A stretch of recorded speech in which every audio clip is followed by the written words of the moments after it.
I consider myself an expert on the subject of grace. Not because I understand it better than anyone else. In fact, most times I'm left completely clueless as to what grace actually is. I just know it when I see it, and I know it when I experience it, because frankly, I've needed a lot of it in my life. So I guess I'm not an expert, just I have a lot of practice. But even with all the years of messing up and needing what Christians call God's grace, I'm still left struggling with the most basic of questions. What is grace?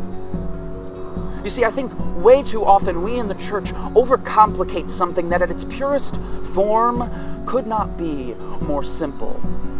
You see, grace is gained righteousness at Christ's expense. Meaning that with Jesus' death on the cross, he purchased for us a right relationship with God that we could not earn for ourselves. Because grace is received and can't be earned.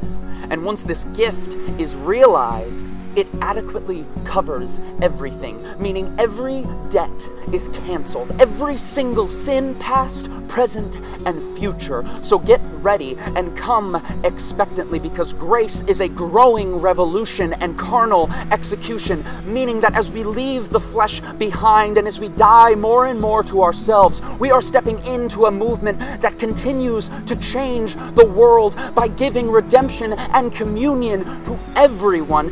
God is granting rest after condemnation ends, because a gap has been realized and connected entirely. A bridge has been built, the battle has been won, and God reigns and Christ is exalted. So simply put, grace is proof that God really always can endure.